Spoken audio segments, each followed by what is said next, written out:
आ रही चल thank you अस्सलाम वालेकुम students I'm Dr. Nabila Akram. I hope you all are safe and sound in your homes. You must be missing every Sina, but कोई बात नहीं. I hope this pandemic is over soon, so we'll meet inshallah. Uh, I'm going to start respiratory system with you guys. पहले हम upper respiratory track करेंगे जिसमें आपका एक ही lecture है, ज़्यादा आधा है, और उसके बाद इस सेशन के बाद आपको मैं कराऊंगी एक्यूट लंग मीटर या ARDS. ठीक है जी, okay. Starting with upper respiratory tract. सबसे पहले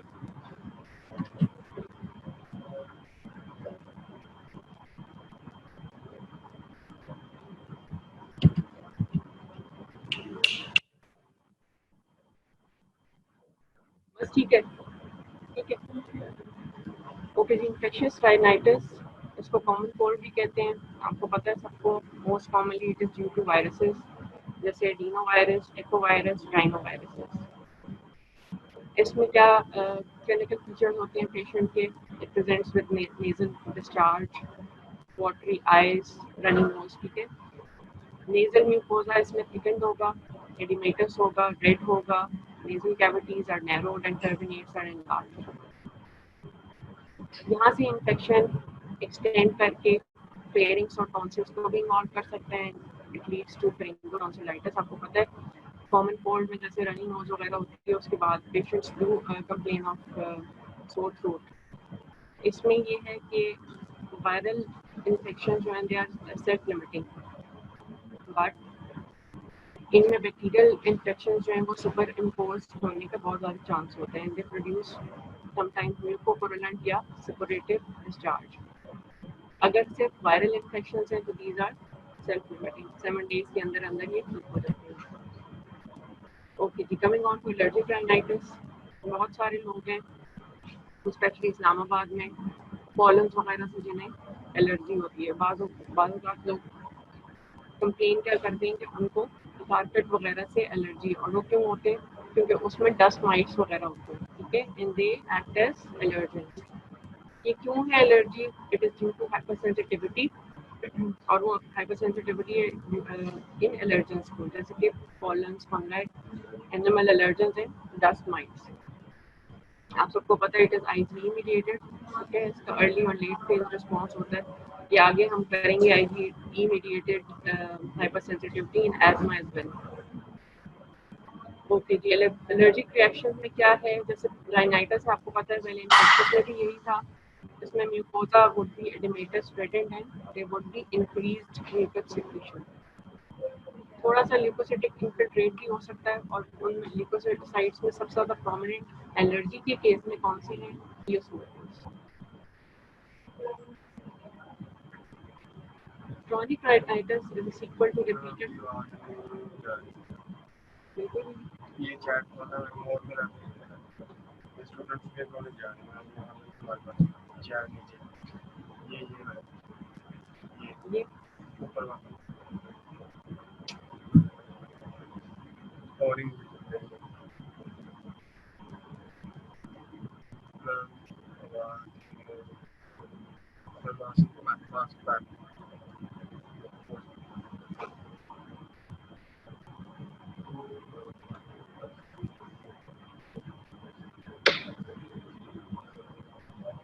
अब देखो, अब देखो.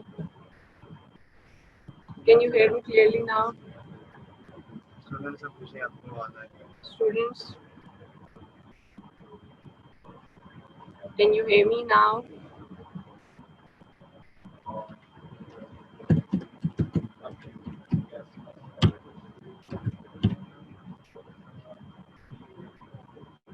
ओके जी, लेट्स बिगिन.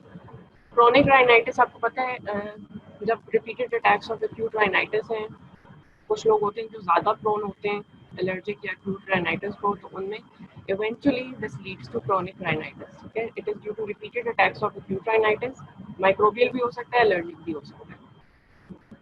और क्रोनिक राइनाइटिस में there is always superimposed bacterial infection. ठीक है, क्रॉनिक राइनाइटिस जो है वो एलर्जिक या एक्यूट से इस तरह डिफरेंट होता है, क्योंकि एक तो ये कि इसमें बहुत लॉन्ग स्टैंडिंग हिस्ट्री होगी और यहाँ पर कुछ फिजिकल एबनॉर्मेलिटीज भी आ जाएंगी, जैसे डिविएटेड नेजल सेप्टम्स या फिर रिपीटेड क्रॉनिक राइनाइटिस की वजह से नेजल पॉलिप्स भी डेवलप हुए। पॉलिप्स हम आगे करेंगे। अच्छा जी, हिस्टोलॉजिकली जो है आपका जो ऊपर वाला म्यूकोजा है सुपरफिशियल, उसमें अल्सरेशन भी हो सकती है, ठीक है, या फिर कोई आपको इसमें इन्फ्लेमेटरी इन्फिल्ट्रेट मिलेगा। एलर्जी के केस में आपने देखा था सेल्स कौन से थे, इओसिनोफिल्स थे। यहाँ पर आपको पता है रिपीटेड बैक्टीरियल इन्फेक्शन है, तो यहाँ पर ज़्यादातर कॉमनली न्यूट्रोफिल्स होंगे, लिम्फोसाइट्स होंगे, और चूंकि लॉन्ग स्टैंडिंग हिस्ट्री है इसलिए इसमें प्लाज्मा सेल्स भी आ सकते हैं।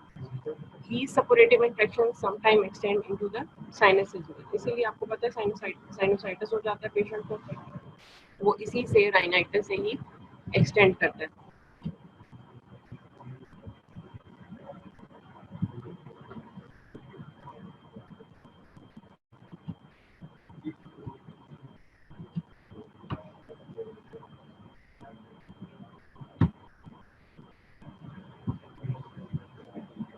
ओके जी, nasal polyps they occur due to recurrent attacks of rhinitis. These are focal protrusions of the mucosa which may reach to 3 to 4 centimeter in length. Histologic examination पे इसमें होता क्या है, असल में एपिथेलियम की एक लेयर होती है और उसके अंदर जो है वो लूज सा स्ट्रोमा होगा, ठीक है, ये आप इसके पिक्चर भी देख लें। ये एपिथेलियल लाइनिंग है और अंदर जो है ये लूज सा स्ट्रोमा है और ये सारा एडिमेटस है, ठीक है जी। Histology examination पे they have edematous mucosa having a loose stroma, hyperplastic या cystic mucus glands होंगे इसमें, and it is infiltrated by a variety of inflammatory cells like neutrophils, eosinophil, plasma cells and lymphocytes, ठीक है। Polyps की जो है covering वैसे तो स्मूथ होती है, बट रिपीटेड इन्फेक्शंस की वजह से अल्सरेट या इन्फेक्ट हो सकती है। अगर ये ज़्यादा बड़े होंगे, ठीक है, तो ये आपके एयरवे को की जो साइनस ड्रेनेज है उसको इम्पीड कर देंगे। 0.5% of atopic patients develop polyps. Atopic patients कौन से होते हैं जिनमें फैमिली हिस्ट्री होती है एलर्जी, ठीक है, उनमें भी चांसेस हैं कि वो नेजल पॉलिप्स डेवलप करें। ये नेजल पॉलिप की पिक्चर है जिसमें it is covered by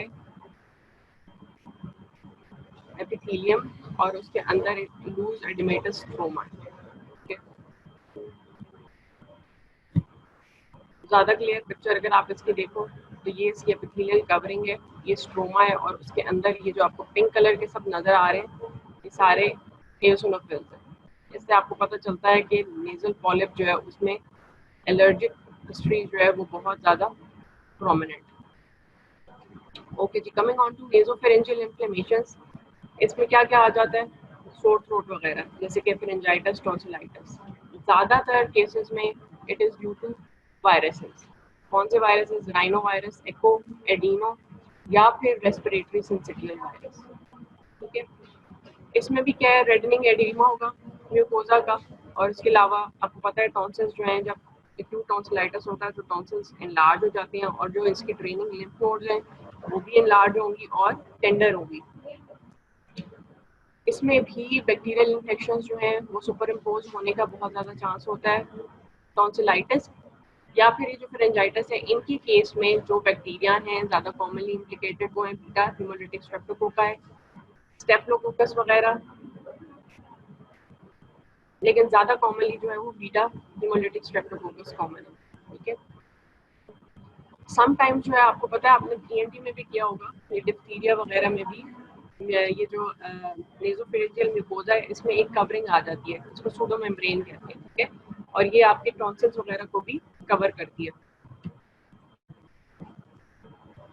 appearance इसकी कैसी होगी, एनलार्ज रेडेंट टॉन्सिल होंगे, आपको पता है एनलार्ज क्यों है, ड्यू टू लिम्फॉइड हाइपरप्लेजिया, ठीक है। उसके ऊपर अगर आपको पिन पॉइंट येलोइश स्पॉट्स नजर आ रहे हैं टॉन्सिल्स के ऊपर, तो दिस इज कॉल्ड एज, ये क्लिनिकल टर्मिनोलॉजी है, फॉलिक्यूलर टॉन्सिलाइटिस, ठीक है।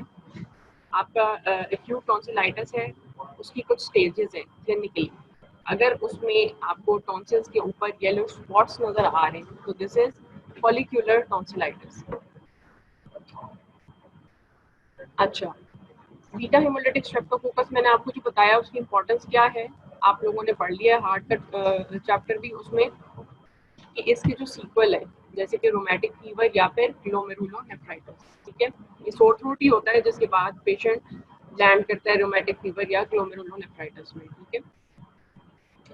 Recurrent episodes of acute tonsillitis favor the development of chronic tonsillar enlargement. Ultimately जो है वो acute tonsillitis इतना हो जाता है, बार बार होता है, and patient presents with chronic tonsillar enlargement. Chronic tonsils जो हैं उनका एक ही हल है, सर्जरी। ओके जी, इन्फ्लेमेशन के बाद ट्यूमर्स ऑफ नेजोफेरिंग्स में आ जाते हैं नेजोफेरेंजियल एंजियोफाइब्रोमा। आप लोगों के लिए इसके नेम्स ही काफ़ी हैं नेजोफेरिंग्स के ट्यूमर्स के, sinonasal papilloma, olfactory neuroblastoma, NUT midline carcinoma और नेजोफेरेंजियल कार्सिनोमा। डिटेल में हम जो है नेजोफेरेंजियल कार्सिनोमा ही करेंगे। It is characterised by distinctive geographic distribution. इसमें तीन चीजें हैं, एक तो इसकी जियोग्राफिक डिस्ट्रीब्यूशन, इसका anatomic relationship to lymphoid tissue और इसकी association with Epstein Barr virus infection, ठीक है। अगर आप इसको देखो मॉर्फोलॉजिकली तो इसके 3 पैटर्न्स हैं। एक तो इसकी आपने की क्या रिलेशनशिप्स, ज्योग्राफिक है इसकी, एनाटॉमिक है और with Epstein Barr virus infection है। और इसके अलावा इसके 3 पैटर्न्स हैं, keratinizing squamous cell carcinoma, non keratinising squamous cell carcinoma और अनडिफरेंशिएटेड जिसको हम बेसिलॉइड भी कहते हैं। अनडिफरेंशिएटेड या बेसिलॉइड इसको क्यों कह रहे हैं, क्योंकि इसमें नॉन न्यूप्लास्टिक लिम्फोसिटिक इन्फिल्ट्रेट बहुत ज़्यादा होता है, ठीक है। जो इसका अनडिफरेंशिएटेड या बेसिलॉइड है उसको हम लिम्फो एपिथेलियोमा भी कहते हैं, ठीक है, लिम्फो एपिथेलियोमा भी कहेंगे अनडिफरेंशिएटेड या बेसिलॉइड कार्सिनोमा। ये 3 चीज़ें आपके एमसीक्यू पॉइंट ऑफ व्यू से भी बहुत इंपॉर्टेंट है, ठीक है। आगे हम करेंगे इसमें कि इसकी जो मैंने आपको 3 एसोसिएशंस बताई थी, hereditary, sorry geographic, anatomic location और वायरस वाली, ठीक है। Nasopharyngeal carcinomas are particularly common in some parts of Africa, most frequent childhood cancers, ठीक है। चाइल्डहुड कैंसर्स में नेसोफेरेंजियल कार्सिनोमा अफ्रीका में ज़्यादा कॉमन है, सदर्न चाइना में it is common in adults, in US it is rare in both adults and children, ठीक है। Epstein Barr virus infection के साथ एसोसिएशन तो इसकी है ही, और उसके अलावा diets that are rich in nitrosamine such as fermented foods and salted, जो भी आप प्रिजर्व करते हैं खाने, क्योंकि ये चाइना वगैरह में ज़्यादा कॉमन है चीज़ें, they tend to preserve their food a lot, जैसे कि फिश वगैरह, ठीक है, उसमें ये चीज़ ज़्यादा एसोसिएशन है इन चीज़ों के साथ। अदर एनवायरमेंटल इंसल्ट्स में स्मोकिंग और केमिकल फ्यूम्स भी साथ इसके एसोसिएशन। मॉर्फोलॉजी पे अगर आप इसकी देखो तो 3 तरह की हमने की थी, केराटिनाइजिंग, नॉन केराटिनाइजिंग और basaloid. Keratinising and non keratinising क्योंकि स्क्वेमस सेल कार्सिनोमा है इसलिए ये रिजेंबल करते हैं किसी भी स्क्वेमस सेल कार्सिनोमा जो कि किसी अदर लोकेशन पे प्रेजेंट हो। अनडिफरेंशिएटेड या बेसिलॉइड वेरिएंट जो है वो आपको भी बताया है, उसमें लिम्फोइड इन्फिल्ट्रेट है। उसके अलावा इसमें क्या होता है, एपिथेलियल सेल्स जो कि बहुत बड़े बड़े होंगे और उसके राउंड या ओवल वेसिकुलर खाली से न्यूक्लियस होंगे और प्रोमिनेंट न्यूक्लियोलाई, ठीक है जी। इसके साथ मैंने आपको बता दिया है, इसमें एपिथेलियल सेल्स के साथ नॉर्मल अपीयरिंग लिम्फोसाइट्स होंगे, इसीलिए इसको लिम्फो एपिथेलियोमा भी कहते हैं। चलिए रिपीट कर देती हूँ आपको। मॉर्फोलॉजी में 3 तरह की मॉर्फोलॉजी, केराटिनाइजिंग, नॉन केराटिनाइजिंग और बेसिलॉइड। केराटिनाइजिंग और non keratinising squamous cell carcinoma, it is similar to that carcinoma that arises at any other site. Undifferentiated basaloid में एक तो लार्ज एपिथेलियल सेल्स हैं जिसमें राउंड ओवल न्यूक्लियाई हैं, prominent nucleoli हैं और इंडिस्टिंक्ट सेल बॉर्डर्स हैं। इसके साथ इसमें नॉर्मल अपेयरिंग लिम्फोसाइट्स भी होंगे जो कि ज़्यादा कॉमनली टी लिम्फोसाइट्स, ठीक है। क्लिनिकली आप अगर देखो तो कैसे पेशेंट प्रेजेंट करेगा, इसकी बहुत लॉन्ग स्टैंडिंग हिस्ट्री होती है। या तो पेशेंट प्रेजेंट करेगा कि नेजल ऑब्स्ट्रक्शन है, ठीक है, एपिस्टेक्सिस की एपिसोड भी हो सकती है, नोज ब्लीड की एपिसोड हो सकती है, ठीक है। इसमें मेटास्टेसिस जो है वो सर्वाइकल लिम्फ नोड्स में होती है तकरीबन 70% ऑफ पेशेंट्स में, ठीक है। ओके जी, दिस कंक्लूड्स नेजोफेरिंक्स। इसके साथ अब हम स्टार्ट करते हैं लेरिंजाइटिस। लेरिंजाइटिस जो है उसकी भी वही उसी तरह की एटियोलॉजी है, एलर्जिक, वायरल, बैक्टीरियल या फिर केमिकल, ठीक है। और ज़्यादातर लेरिंजाइटिस क्यों होता है, अपर रेस्पिरेटरी ट्रैक में जो भी इन्फेक्शंस होते हैं उनकी वजह से। लेरिंजाइटिस में अगर सोली और ज़्यादातर जो है ये पूरे अपर रेस्पिरेटरी ट्रैक के जो इन्फेक्शन है उनके साथ अकर करता है, ठीक है। इसके अलावा ये गर्ड के पेशेंट्स में भी हो सकता है, गैस्ट्रोइसोफेजियल रिफ्लक्स डिजीज। और क्यों, क्योंकि जो गैस्ट्रिक एसिड है उसकी बहुत इरिटेटिंग इफेक्ट होता है ऑन लेरिंग्स। टीबी या डिप्थीरिया में भी लेरिंजाइटिस हो सकता है। मोस्ट इन्फेक्शन इसमें सेल्फ लिमिटेड है, बट इन्फेंसी या चाइल्डहुड में कुछ केसेस में इतनी ज़्यादा एडिमा कंजेशन हो जाती है कि it may cause laryngeal obstruction, ठीक है। चिल्ड्रन में एक खास कंडीशन होती है जिसको कहते हैं ग्रूप। वो पेशेंट जो पेरेंट्स हैं किसी बच्चे के, उसके लिए बहुत एक परेशान कौन सी बात होती है वो, इसलिए क्योंकि उसमें एक इंस्पिरेटरी स्ट्राइडर आता है जिसे कहते हैं ग्रूप, ठीक है जी। वो बहुत एक पेशेंट्स के जो पेरेंट्स हैं उनके लिए सफरिंग होती है, but it is not a medical emergency, ठीक है। लेरिंजाइटिस की अगर आप एटियोलॉजी देखें तो जैसे आपको मैंने पहले बताया, इसमें एलर्जिक, वायरल, बैक्टीरियल या केमिकल इंसल्ट है। इट मे अकर सोली और may occur with other respiratory tract infections. कोई केमिकल्स हो सकते हैं, may be due to irritant effects of gastric acid, due to systemic infection such as TB या diphtheria. अच्छा जी,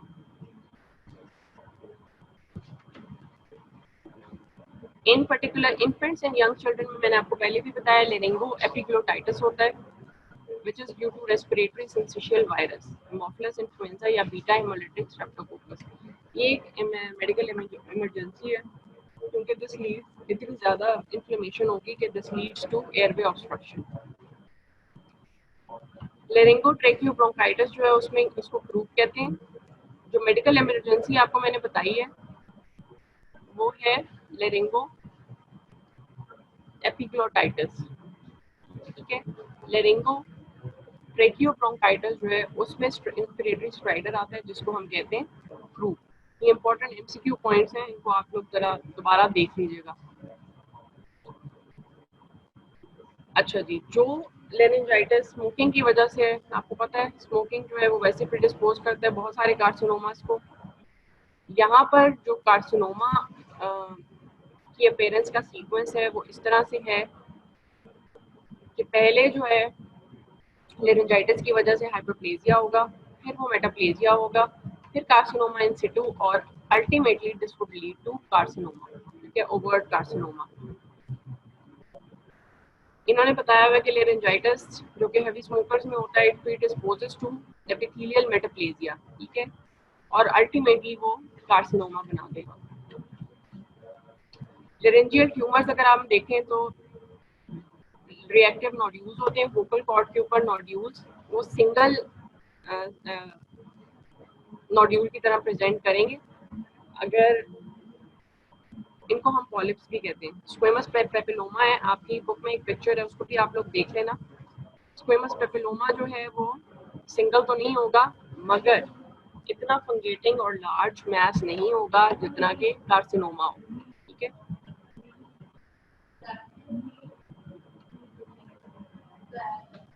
इसमें भी आपके लिए कार्सिनोमा ही इम्पोर्टेंट है और उसी को ही हमने डिस्कस भी करना है। स्क्वेमस सेल कार्सिनोमा होता है जी, इसकी हिस्टोलॉजिकली अगर हम देखें तो and it is more common in male chronic smokers. इसमें स्पेक्ट्रम ऑफ एपिथेलियल ऑल्ट्रेशंस हैं और उसका क्या मतलब है कि पहले हाइपरप्लेजिया है, हाइपरप्लेजिया पहले एटिपिकल होगा, वो ट्रांसफॉर्म करेगा डिस्प्लेजिया में, और फिर अल्टीमेटली कार्सिनोमा इन सिटू और इन ओवर्ट कार्सिनोमा डेवलप हो जाएगा। इन्होंने क्या बताया हुआ है कि जितना ज्यादा डिस्प्लेजिया होगा उतना ही कार्सिनोमा होने का रिस्क होगा। वी ऑल नो दैट, ठीक है। ऑर्डरली हाइपरप्लेजिया का क्या मतलब है? एक तो टिपिकल हाइपरप्लेजिया होता है और एक एटिपिकल हाइपरप्लेजिया होता है, ठीक है। जो टिपिकल हाइपरप्लेजिया है उसमें मेलिग्नेंट ट्रांसफॉर्मेशन का इतना रिस्क नहीं होता, लेकिन जो एटिपिकल है उनमें इवन दो कि ये हाइपरप्लेजिया है उसमें अभी मेटाप्लेजिया नहीं हुआ, मगर उसमें रिस्क है कि मेलिग्नेंट ट्रांसफॉर्मेशन इसमें ज्यादा हो सकता है। अच्छा जी,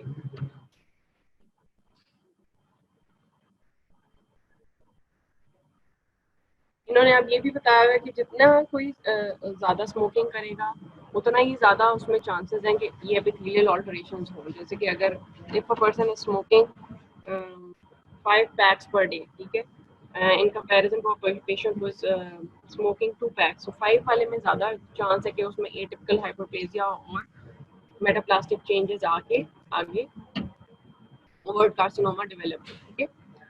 स्मोकिंग और अल्कोहल जो है सब्सटेंशियली इंक्रीज करेंगे रिस्क को।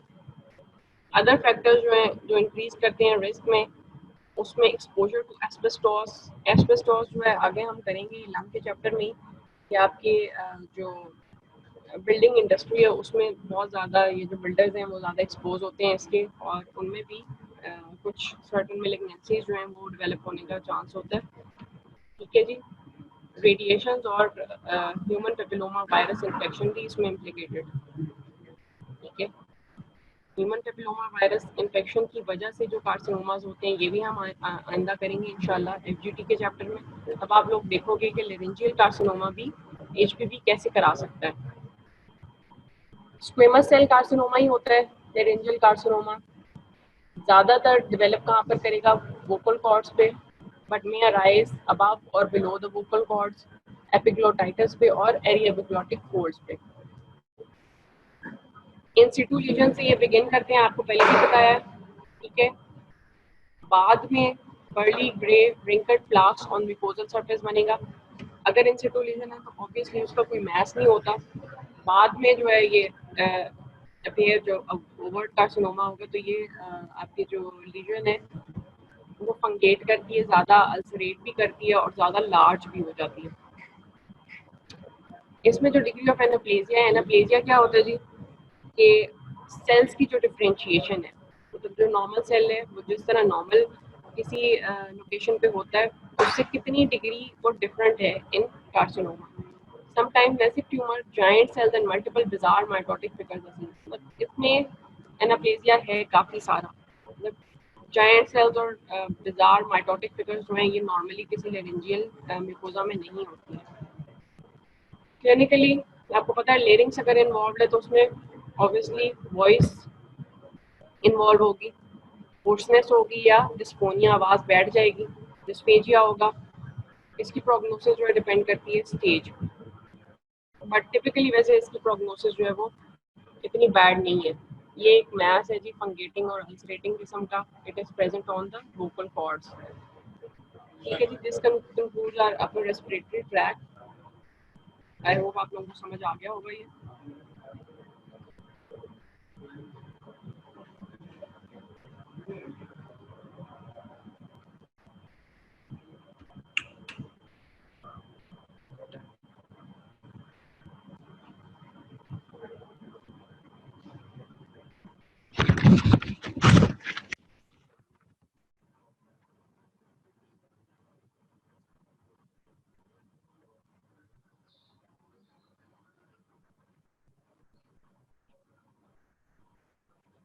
ये पॉज हो गया, इसको क्या करें?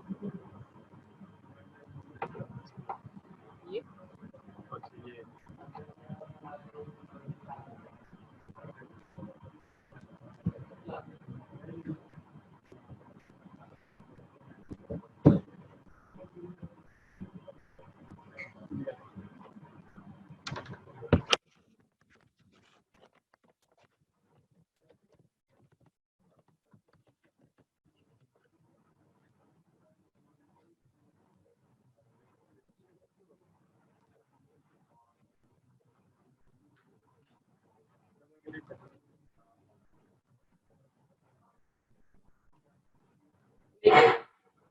आवाज चेक करें भाई।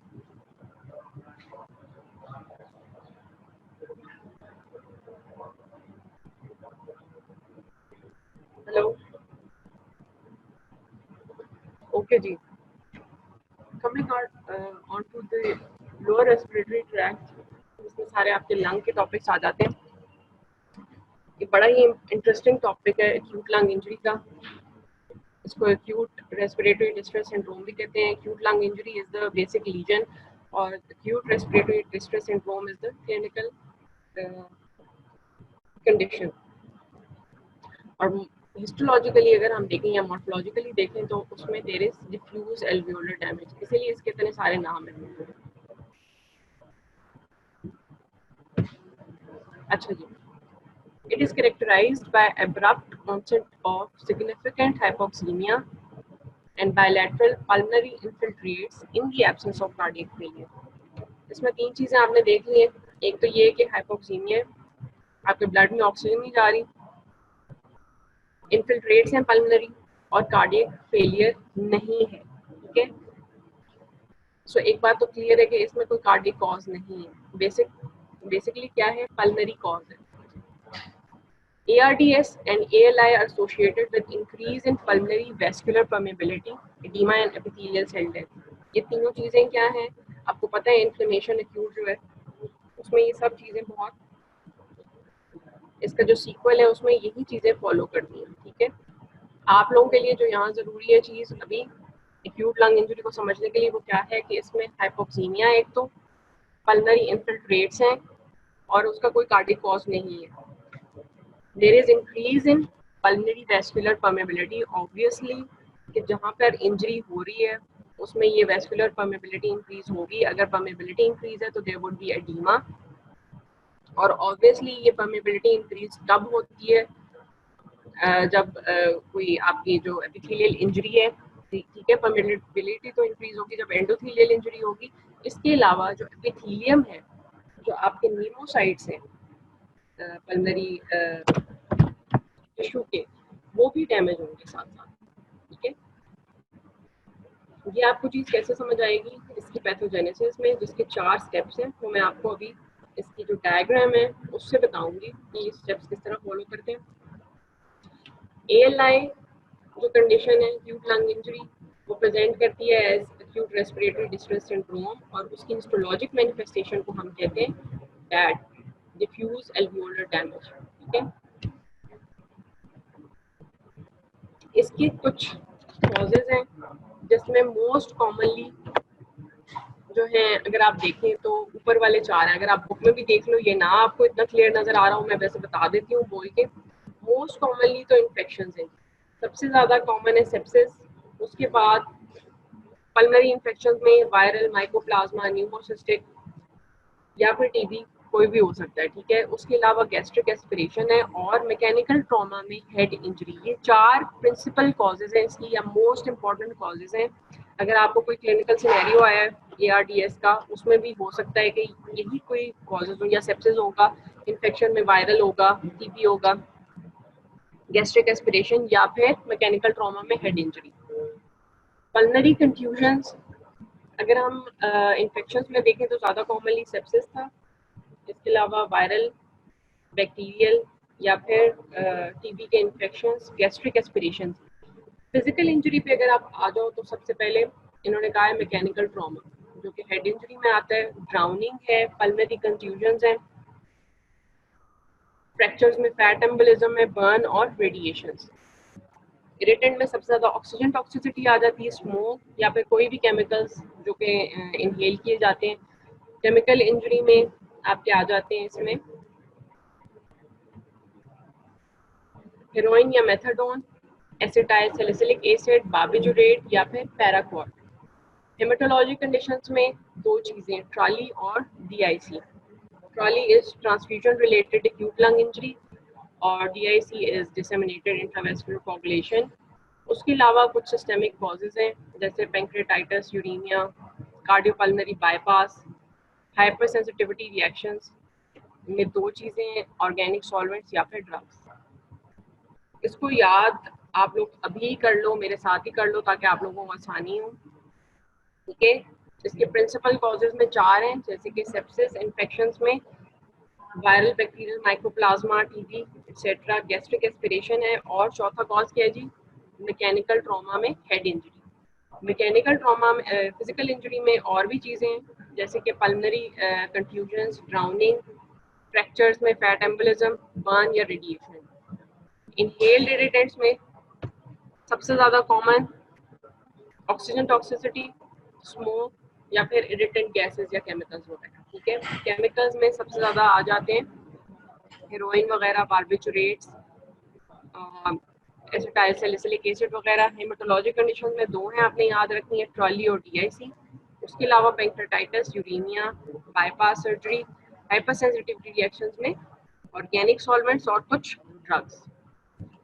आपकी कोई भी इनमें से कॉज हो सकती है जो कि इंसाइट कर सकती है sequence of events that leads to pneumocyte injury to pulmonary endothelium, and it sets in a motion of a vicious cycle with increasing inflammation and pulmonary damage. 4 steps मैंने आपको बताए थे इसकी पैथोजेनेसिस के, वो ये हैं, एंडोथेलियल एक्टिवेशन है जी, adhesion and extravasation of neutrophils, accumulation of intra-alveolar fluid and formation of haline membranes, और resolution of injury। ये इसकी पिक्चर है, आप देख लो, यहाँ पर नॉर्मल एल्वियोलस है। पहले आप इसका थोड़ा सा स्ट्रक्चर देख लो। नॉर्मल एल्वियोलस है, ये एल्वियोलस है which is lined by pneumocytes.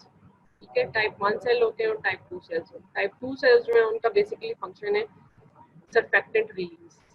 ये सेलुलर जो इसकी एपिथेलियल लाइनिंग है उससे नीचे इसकी बेसमेंट मेम्ब्रेन है, और एल्वियोलस जहाँ से शुरू हो रहा है वहाँ पर देयर इज ब्रोंकियल एपिथेलियम। ठीक है, आपको पता है ब्रोंकियोल्स भी तो होते हैं। एल्वियोलस का अगर हम इनसाइड देखें तो इसमें आपको पता है एल्वियोलर मैक्रोफेजेस होते हैं, नॉर्मली प्रेजेंट होते हैं। ठीक है, और ये ब्लू सी जो नजर आ रही है आपको, ये है लाइन सरफेक्टेंट की।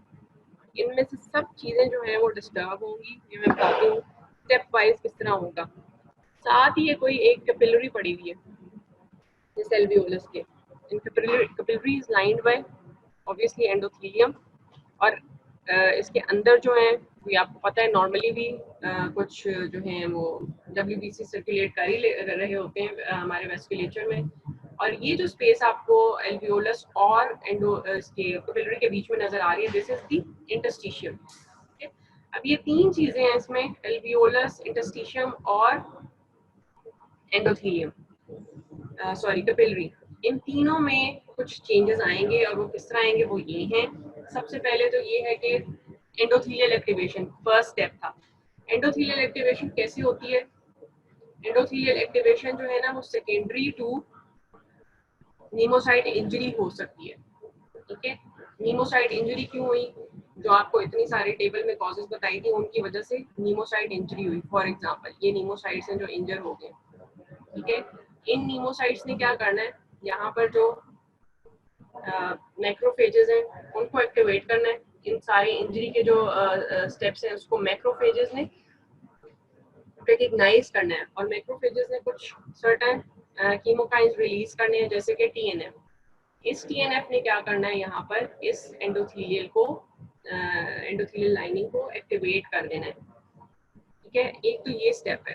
दूसरा ये है कॉज कि कुछ डायरेक्टली भी एंडोथेलियल जो है वो एक्टिवेशन हो सकती है। यहाँ पर तो नीमोसाइट इंजरी की वजह से हुई, पर हो सकता है कि सेप्सिस की वजह से यहाँ पर इस वेस्कुलेचर के अंदर कोई इस तरह के फैक्टर्स हों जो डायरेक्टली इस एंडोथेलियम को एक्टिवेट कर दें, इसको डैमेज कर दें। ठीक है, एंडोथेलियल एक्टिवेशन जो है जरूरी नहीं है कि सारी एंडोथेलियल एक्टिवेशन जो है उसके बाद इंजरी भी हो, बट काफी सारे केसेस में ऐसा होता है कि एंडोथेलियल एक्टिवेशन के बाद इंजरी भी होती है। ठीक है, अब ये एंडोथेलियम जो एक्टिवेट हो गया due to these signals released by macrophages जैसे कि TNF, इसने क्या करना है, इसने एक्टिवेशन करा के इसको करना क्या है, एक तो ये कि यहाँ पर ये थोड़ी सी एंडोथेलियम जो है वो लीकी हो जाएगा। दूसरा ये कि ये एंडोथेलियम जो है कुछ सब्सटेंसेस रिलीज करेगा, जैसे कि कोई प्रोकोएगुलेंट्स होंगे, जैसे कि कोई और ये जहाँ से इसने वेस्कुलेचर से न्यूट्रोफिल ने चूंकि मूव करना है इनटू द एल्वियोलस, तो कोई कीमोटैक्टिक मीडिएटर जो हैं, सिग्नल्स जो हैं वो प्रोवाइड करेगा, और इसके अलावा और कोई कीमोकाइंस, ठीक है, ये सिक्रीट करेगा एंडोथेलियम। अब यहाँ पर जो है सेकेंड स्टेप जो आपका है वो क्या आ जाता है, एडहीजन एंड एक्सट्रावाजेशन ऑफ न्यूट्रोफिल्स। आपका एंडोथेलियम जो एक्टिवेट हो गया, इसने कीमोटैक्टिक सिग्नल्स जो हैं वो या एनवायरनमेंट जो है प्रोवाइड कर दिए न्यूट्रोफिल को, तो the neutrophil will move out of the vasculature into the interstitium and then into the alveolus, ठीक है। alveolus के अंदर आके यहाँ पर ये न्यूट्रोफिल कुछ अपनी ग्रेन्यूल्स एक सिक्रीट करता है, जिसमें क्या होंगे, प्रोटीजेस होंगे, कोई रिएक्टिव ऑक्सीजन स्पीशीज होंगी, कुछ साइटोकाइंस होंगी जैसे कि ल्यूकोट्राइंस या प्लेटलेट एक्टिवेटिंग फैक्टर्स। ये रिस्पेक्टिव अपने अपने काम करेंगे, जो भी है प्रोटीजेस वगैरह ने क्या करना है, सारी ऑक्सीडेंट डैमेज होगा। आप देख रहे हो यहाँ पे टाइप 1 सेल है, ये भी नेक्रोटिक है। यहाँ पर टाइप 2 सेल जो नीमोसाइट्स हैं जो सरफेक्टेंट रिलीज करते हैं, वो भी क्या होंगे, डैमेज हो जाएंगे, ठीक है। तो ये सारा एक तो नेक्रोटिक डेब्री भी इकट्ठा हो रहा है, ये इंपॉर्टेंट पॉइंट है आप लोगों के लिए, ठीक है। साथ ही ये फाइब्रिन क्या है, कहाँ से जमा हो रहा है फाइब्रिन, फाइब्रिन जो है वो एंड बाद में आएगा, वो रेजोल्यूशन का पॉइंट है, जो आखिरी पॉइंट है। अभी तक हमने ये किया कि जो न्यूट्रोफिल मूव किया था विद इन द एल्वियोलस, उसने कुछ अपने ग्रेन्यूल सिक्रीट किए जिसमें प्रोटीजेस थी, जिसमें रिएक्टिव ऑक्सीजन स्पीशीज थी, कुछ कीमोकाइंस थे, साइटोकाइंस थे जैसे कि ल्यूकोट्राइंस या प्लेटलेट एक्टिवेटिंग फैक्टर्स वगैरह। इन्होंने एल्वियोलस के अंदर इंजरी करनी है, टाइप 1 टाइप 2 सेल्स जो है इनको नेक्रोज करा देना है, ठीक है। अच्छा जी, अब इसका जो थर्ड पॉइंट है वो क्या था, accumulation of intra alveolar fluid and formation of hyaline membrane. Hyaline membrane क्या है मैं आपको बाद में बताती हूँ। ये फ्लूइड जो है वो किस तरह बन रहा है, यहाँ पे आपको पता है कि वेसल जो है यहाँ पर कैपिलरी जो है वो लीकी हो गई थी, जिसकी वजह से ये फ्लूइड जो है वो एक्स्ट्रावेजेट करेगा इंटरस्टिशियम में, ठीक है। और यही फ्लूइड जो है वो यहाँ पर भी, क्योंकि आपको पता है ये भी न्यूमोसाइट्स भी डैमेज हो रहे हैं, तो ये एक्स्ट्रावेजेट करके एल्वियोलस के अंदर भी आ सकता है फ्लूइड, ठीक है जी। अब हाइलाइन मेम्ब्रेन फॉर्मेशन किस तरह होती है, ये एक पिंकिश सी मेम्ब्रेन होती है जो कवर कर लेती है इसको एल्वियोलस की लाइनिंग को, ठीक है। और ये कैसे डेवलप होती है, एक तो ये कि जो इंट्रा एल्वियोलर फ्लूइड है जो लीक हुआ है कैपिलरी से, वो और मिल के जो सेलुलर डेब्री है, जो नेक्रोटिक डेब्री है इंजर्ड सेल्स का, ये दोनों मिलके एक लेयर सी पिंकिश कलर की, अगर आप हिस्टोपैथोलॉजिकल स्टेन्स में देखें तो ये एक पिंकिश लेयर डेवलप कर देती है सराउंडिंग द एल्वियोलस, ठीक है। So this is hyaline membrane formation. Diffuse acute lung injury या डिफ्यूज एल्वियोलर डैमेज जो है उसको हाइलाइन मेम्ब्रेन डिजीज भी कहते हैं, और वो इसी वजह से कहते हैं, ठीक है जी। अब आखिरी स्टेप इसका क्या था, इंजरी का रेजोल्यूशन ऑफ इंजरी का, सॉरी, रेजोल्यूशन जो है वो इस स्टेप पे बहुत मुश्किल होती है। वो क्यों, क्योंकि एक तो कंटिन्यूस इन्फ्लेमेशन हो रही होती है, कंटिन्यूस स्ट्रेस होता है, आपको जो स्ट्रेस बताए हैं पीछे इटियोलॉजी में। लेकिन अगर ये है कि जो इटियोलॉजी है उसमें जो स्टिमुलस है वो अगर थोड़ा लेसन हो जाए, तो फिर कुछ चांसेस होते हैं कि इसमें रेजोल्यूशन होना शुरू हो जाए। रेजोल्यूशन में रोल किसका होता है ज्यादा, रेजोल्यूशन में जी रोल है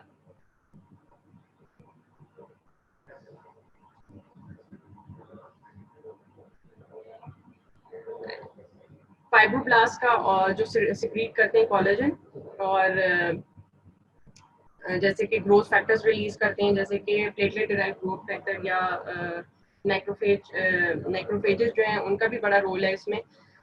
अच्छा, एक पॉइंट जो मैंने आपको यहाँ पर बताना था, मैक्रोफेज इनहिबिटिंग फैक्टर, ठीक है, इसका बहुत रोल है।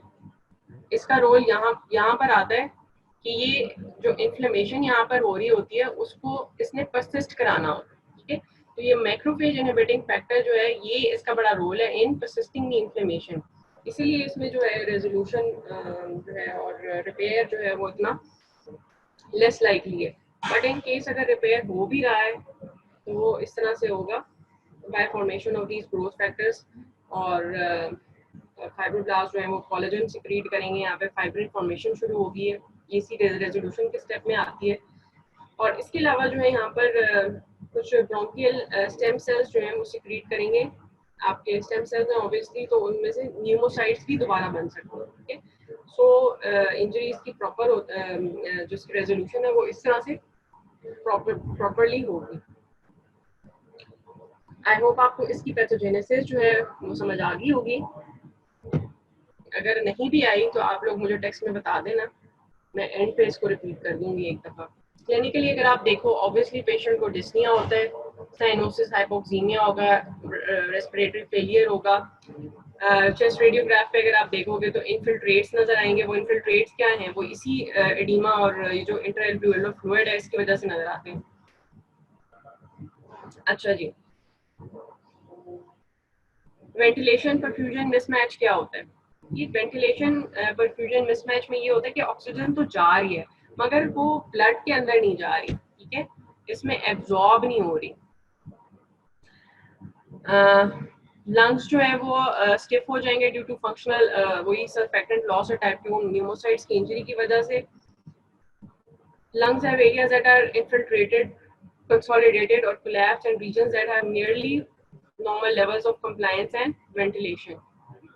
Poorly rated regions continue to be perfused, producing वही बात है, एक मतलब एयर है नहीं लेकिन ब्लड जा रहा है वहाँ पे, इसलिए वेंटिलेशन परफ्यूजन मिसमैच होगा। ठीक है जी।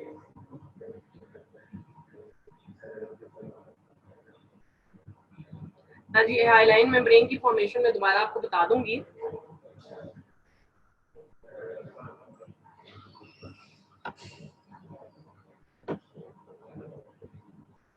अच्छा जी,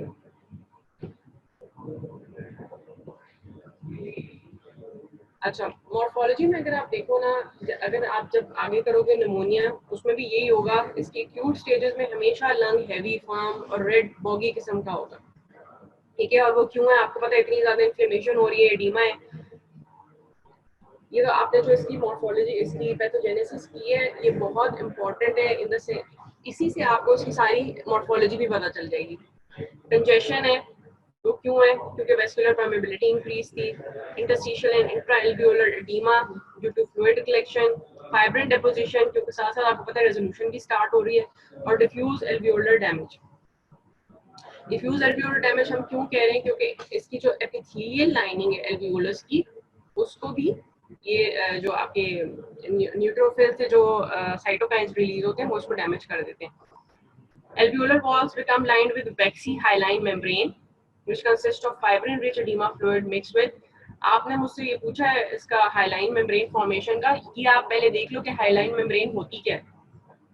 फाइब्रिन रिच एडिमा फ्लूइड है इसका, mixed with cytoplasmic and lipid remnants of necrotic epithelial cells, ठीक है। जो आपके एपिथेलियल सेल डैमेज हुए हैं उनकी नेक्रोटिक प्रोडक्ट्स मिक्स्ड विद जो एडिमा फ्लूइड है जो एक्स्ट्राविजेट किया है इनटू द एल्वियोलस, ये दोनों मिला के क्या बनाते हैं? हाइलाइन मेम्ब्रेन, ठीक है जी। ऑर्गेनाइजिंग स्टेज पे टाइप 2 नीमोसाइट्स प्रोलिफरेट आपको बताया है। जब रेजोल्यूशन स्टार्ट होगी तो ये स्टेम सेल्स से नीमोसाइट्स भी जनरेट हो जाते हैं दोबारा। और ग्रेनुलेशन टिश्यू आपको पता है हीलिंग में डेवलप होना शुरू हो जाता है। अल्टीमेटली जो है ग्रेनुलेशन टिश्यू रिजॉल्व करेगा और फिर वही थोड़ी सी फाइब्रोसिस भी होगी। और ऑब्वियसली जब यहाँ पे इतनी इंजरी हुई है तो फंक्शनल इम्पेयरमेंट होना भी लाजिम है। अच्छा जी, अगर ये केसेस जो हैं वो परसिस्ट करेंगे तो फिर सुपर इम्पोज ब्रोंको नमोनिया भी हो जाएगा।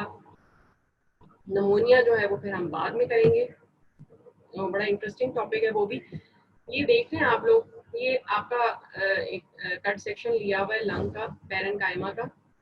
ये इसका आपको नजर आ रहे हैं जो ये सारे एल्वियोलाई हैं, ठीक है। ये देख लो, ये थोड़ा कोलैप्स है एल्वियोलस, बाकी जो है वो पदरे खुले। ये इनके अंदर आप देख रहे हैं इन्फ्लेमेटरी इन्फिल्ट्रेट, ये सारे सेल्स हैं, इन्फिल्ट्रेट है, ठीक है। और ये जो पिंकिश सी नजर आ रही है इस तरह, अगर आप नॉर्मल से कंपेयर करो ना, इस तरह कभी भी नहीं होगा। ये बड़ी थिक सी प्रोमिनेंट सी पिंक सी मेम्ब्रेन है, दिस इज हाइलाइन मेम्ब्रेन, ठीक है जी।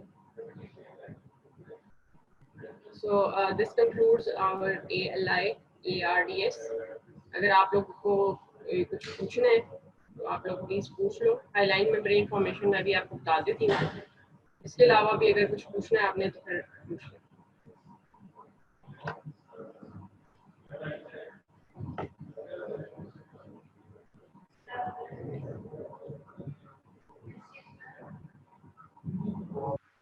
Highline membrane formation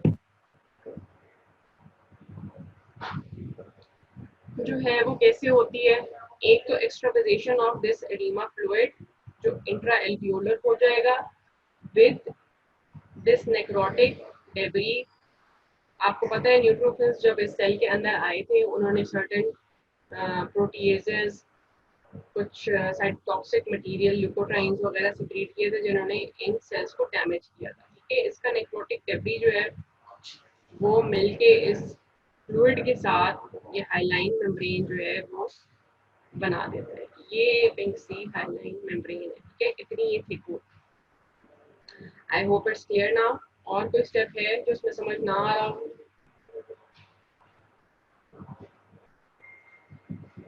typical presentation आपको बताई है ना कि कितनियाँ होगा, पेशेंट को डिस्निया होगा। ठीक है, एक हमारे यहाँ होता है ये टेस्ट वेंटिलेशन सिंटीग्राफी, वो अगर हम करें यहाँ पर तो उसमें हमें इस केस में पेशेंट में हमें मिलेगा वेंटिलेशन परफ्यूजन मिसमैच। उसमें ये होता है कि एरेट तो हो रहा है आपका एल्वियोलस के अंदर एयर जा रही है, सॉरी एयर नहीं जा रही है, पर आपके ना हाइपोक्सीमिया इसलिए कहते हैं क्योंकि एयर एल्वियोलस के अंदर आ रही है मगर आपके ब्लड के अंदर वो नहीं पहुंच रही। और वो क्यों है? क्योंकि ऑब्वियसली जहाँ से एब्जॉर्ब होनी है वो एपिथेलियम ही नहीं है और उसकी जगह इतनी एक थिक सी हाइलाइन मेम्ब्रेन बन गई है। आपको पता है ये जो आजकल कोरोना के पेशेंट्स हैं इनके अल्टीमेटली जो कॉम्प्लिकेशन होती है वो क्या है पता है आप लोगों को? किसी को पता है तो वो बताए। हाँ, ARDS है। तो जो पीछे आपने कॉजेज पढ़े हैं उसमें इन्होंने 4 मेन कॉजेज जो है उसमें लिखा हुआ है वायरल इन्फेक्शंस। ठीक है, सो हाँ एक्यूट रेस्पिरेटरी डिस्ट्रेस होता है। आप लोगों को समझ आ गया है वो? ये बहुत इंपॉर्टेंट और बहुत ही इंटरेस्टिंग है इसकी पैथोजेनेसिस। एक दफा अब आप लोग पढ़ोगे तो आप लोगों को ये याद हो जाएगी, दोबारा मेरे ख्याल है नहीं जरूरत पड़ेगी। ठीक है जी, और कुछ पूछना है किसी ने? जो आपके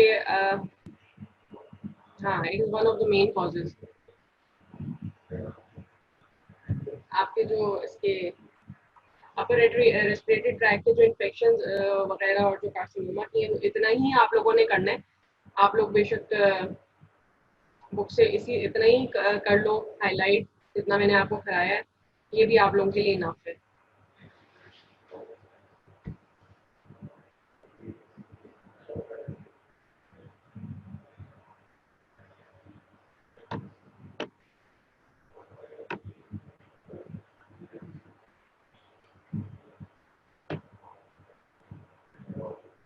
इसमें लंग्स कोलैप्स नहीं होते, इसमें आपके एल्वियोलाई कोलैप्स हो रहे हैं। ठीक है जी,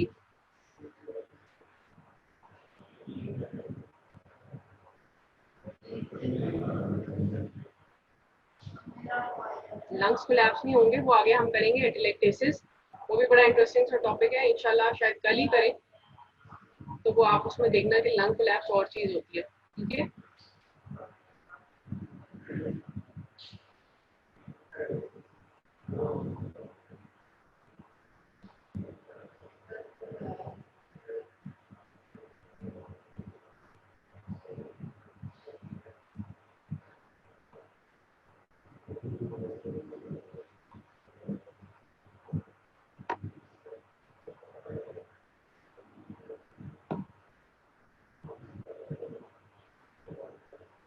okay ji, this concludes our lecture.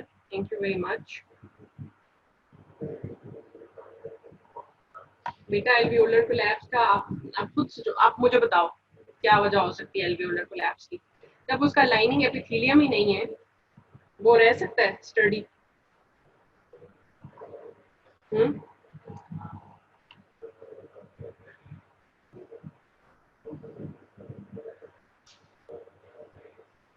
Tension की बात नहीं है इसमें। ये देखो इसके आप लोग पिक्चर देख लो, जो इसको इसकी कवरिंग एपिथेलियम है। ठीक है, जब वही यहाँ से डिन्यूड हो रही है, ठीक है, ऑब्वियसली इसमें उस तरह की कैपेसिटी फिर नहीं रहेगी, कोलैप्स कर जाएगा। ठीक है,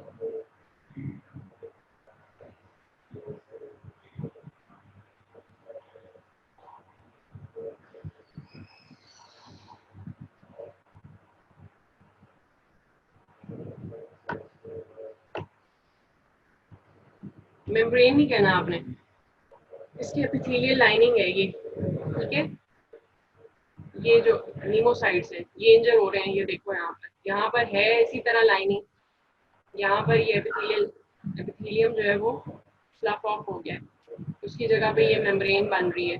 तो ये मेम्ब्रेन भी इस पूरे एल्वियोलस पे तो नहीं होगी, और ये कोई नॉर्मल फीचर तो नहीं है इसका।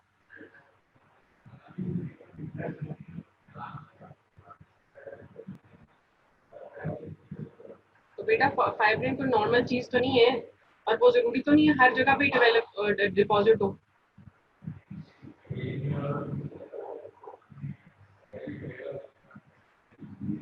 आपको पता है एयर एब्जॉर्ब होने के लिए जो सरफेस होता है वो क्या होता है?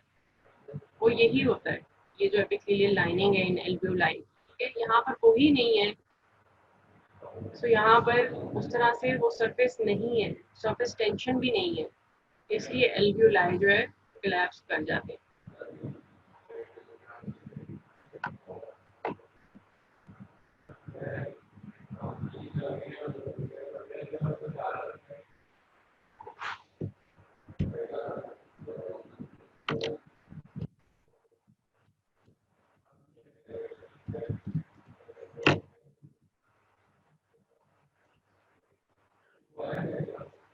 Okay, ji, I hope it's clear now. Thank you very much. See you tomorrow with a new topic, inshallah.